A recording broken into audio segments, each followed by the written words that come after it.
নবীজি সাল্লাল্লাহু আলাইহি ওয়াসাল্লাম ইরশাদ করেছেন যে তোমরা মানুষের কাছে তোমাদের অভিযোগ বলিও না। মানুষের কাছে অভাব বললে কখনো তুমি ধনী হতে পারবে না, এবং মানুষের স্বভাবও সেটা। আপনি দেখবেন যখন আপনার কাছে টাকা আছে আপনার বন্ধুর অভাব হবে, যখন আপনি একটু বিপদে পড়বেন, একটু সমস্যার মধ্যে আপনি আছেন, তখন দেখবেন আস্তে আস্তে আপনার পিছনের মানুষগুলি সরে গেছে, আপনার সাথে আর কেউ নাই, কেউ কথা বলতেছে না। এমনকি তখন মনে হবে যে আমার ছায়াও মনে আমার দুশ্মন হয়ে গেছে। এমন একটা সময় আসবে, এটা মানুষের জীবনে আসে, এবং এটা আসে এই কারণে যখন আমরা বুঝতে পারবো যে আসলে পৃথিবীর কোনো মানুষ আমাদের কোনো বিপদ থেকে উদ্ধার করার ক্ষমতা রাখে না আল্লাহ পাক যতক্ষণ না চাইবে। আল্লাহ পাক ইরশাদ করছেন ওয়া হুয়া মাআকুম আইনামা কুনতুম, তুমি যেখানে আছো আমি তোমার সাথে আছি। আল্লাহ পাক ইরশাদ করছেন ফা ইন্নাকা বিআইউনিনা, তুমি তো আমার চোখে চোখে আছো। আমরা কেন হতাশ হই? আমরা কেন এই কথা মনে করি যে আমার আল্লাহ আমাকে একা ছেড়ে দিয়েছে? আমাদের ইয়াকিন বাড়ানো দরকার, বিশ্বাস বাড়ানো দরকার। আমরা কেন সেটা ফিল করতে পারি না? যখন দুনিয়ার বিভিন্ন জিনিস আল্লাহ পাক আমাদেরকে দান করে দেয়, তখন আমরা মনে করতে থাকি কি এটা মনে হয় আমারই ছিল। এটা তো আমাদের ছিল না, বরং আল্লাহ আমাদেরকে দান করেছে। আমরা কেন ভুলে যাই? বাদশাহ হারুনুর রশিদ সে যখন হজ করতে গিয়েছে, হজ করে আসার সময় ওই যুগের একজন দরবেশ ছিল যার নাম হচ্ছে বাহলুল দানা রাহমাতুল্লাহি আলাইহি।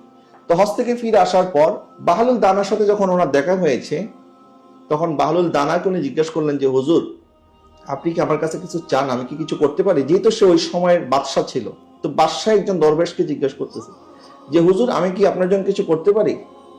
তখন হযরত বাহলুল দানা রাহমাতুল্লাহি আলাইহি যে উত্তরটা দিয়েছেন, আমাদের কলিজা শীতল হয়ে যাবে। তিনি বলতেছেন যে তুমিও তার বান্দা, আমি যার বান্দা।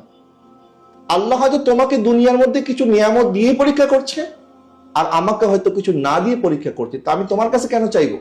তো আল্লাহ পাক তোমাকে যদি দিতে পারেন, তোমাকে যেটা দিয়েছে এটা তোমার জন্য পরীক্ষা, আর আমাকে যে আল্লাহ দেয় নাই এটাও আমার জন্য পরীক্ষা।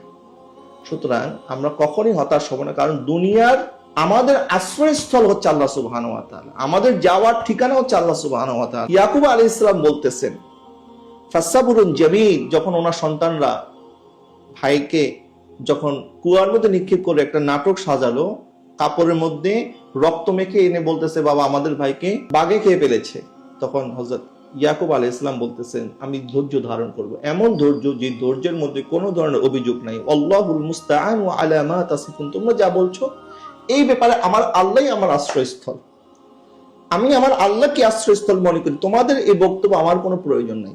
এরপর উনি কি বলছেন? ইন্নামা আশকু বাসি ওয়া হুজনি ইলাল্লাহি ওয়া আ'লামু মিনাল্লাহি মা লা তা'লামুন, তিনি বলছেন আমি আমার অসহায়ত্ব, আমার বেদনা, আমার দুঃখ দুর্দশা এটা আমি শুধুমাত্র আমার আল্লাহর উপরে আমি ন্যস্ত করছি, আমি আমার আল্লাহর কাছে নিবেদন করছি। অর্থাৎ আমাদেরকে আল্লাহ সুবহানাহু ওয়া তাআলার উপরে সেই ভরসা করতে হবে, সেই ইয়াকিন রাখতে হবে যে আমাদের সাথে যা ঘটতেছে, আমাদের সাথে যা হচ্ছে এটা আল্লাহ পাকের একটা প্ল্যান, আল্লাহ পাকের একটা পরিকল্পনা।